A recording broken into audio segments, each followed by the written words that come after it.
मिली के अलावे एक गरीब और परेशान अतीत वाली लड़की है। वो अपराध के मामले में जेल जा चुकी होती है और अब पैरोल पर बाहर है। नई जिंदगी की शुरुआत करने के लिए वो न्यूयॉर्क के ग्रेट नेक लॉन्ग आइलैंड में रहने वाले अमीर परिवार के घर लाइव इन मेड के रूप में काम करने आती है। मिली को घर के अटारी में रहने के लिए दिया जाता है। ये कमरा बहुत अजीब होता है। खिड़की पूरी तरह सील होती है, दरवाजा बाहर से लॉक होता है। अंदर से बाहर आना लगभग नामुमकिन। घर की मालकिन नीना विंचेस्टर अजीब और डरावना व्यवहार करती है। वो मानसिक रूप से अस्थिर लगती है और बार-बार मिली को ऐसी हालत में डाल देती है, जहां वो कुछ भी करे, उसे ही गलत ठहराया जाता। पड़ोसियों से मिली को पता चलता है कि नीना का अतीत बहुत डरावना है। वो बचपन में एक आग में अनाथ हो गई थी। लोगों को शक है कि आग उसी ने लगाई थी। कुछ साल पहले उसने अपनी बेटी सिसेलिया को डुबोकर मारने की कोशिश की थी। बाद में खुद को दवाइयों से मारने की कोशिश की। नीना एक दिन मिली से कहती है वो उसके और उसके पति एंड्रयू के लिए न्यूयॉर्क सिटी में एक वीकेंड प्लान करे।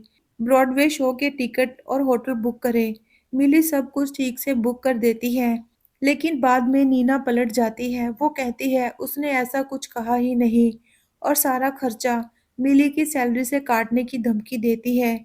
उसी वीकेंड नीना अपनी बेटी सिसेलिया को वॉशिंगटन डीसी में बैले कैंप छोड़ने जाती है। टिकट कैंसिल नहीं हो पाते, इसलिए मिली और एंड्रयू चोरी छिपे साथ में शो देखने चले जाते हैं। वो शो देखते हैं, बाहर खाना खाते हैं और होटल में रुकते हैं।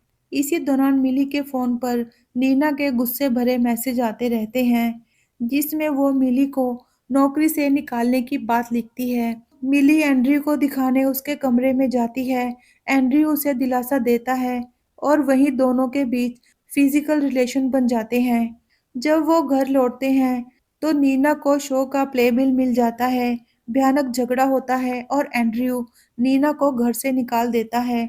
अब एंड्रयू और मिली एक कपल की तरह रहने लगते हैं। एक सुबह मिली नाश्ता बनाते समय गलती से एंड्रयू की माँ की दी हुई एक पुरानी कीमती प्लेट तोड़ देती है।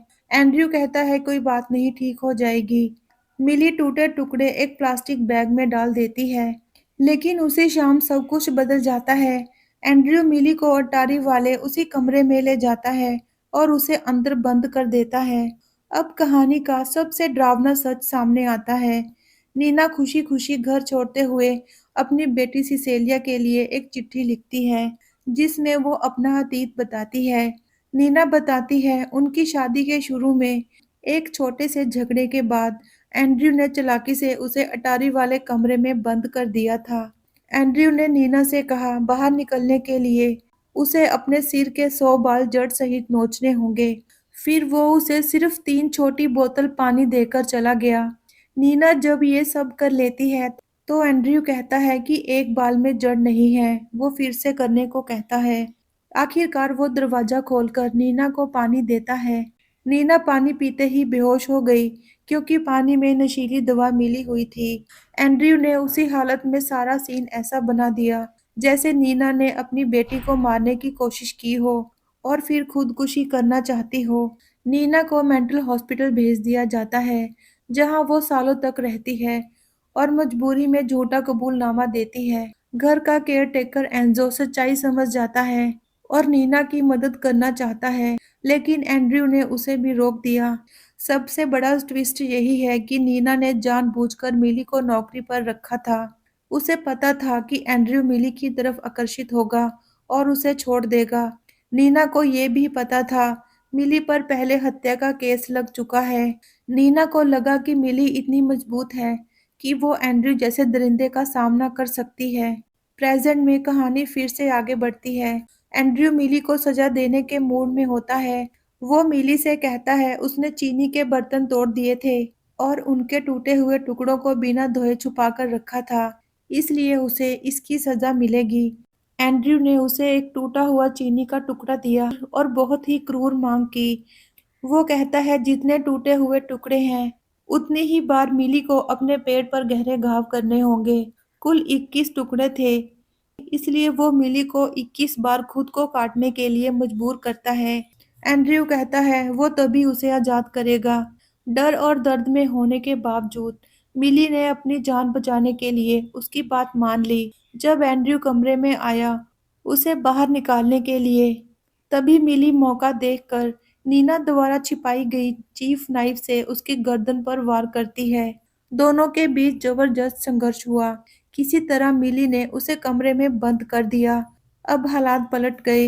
एंड्रयू कमरे में फंसा होता है और दर्द से तड़पते हुए प्लायर से अपना एक दांत खुद ही निकालने पर मजबूर हो जाता है।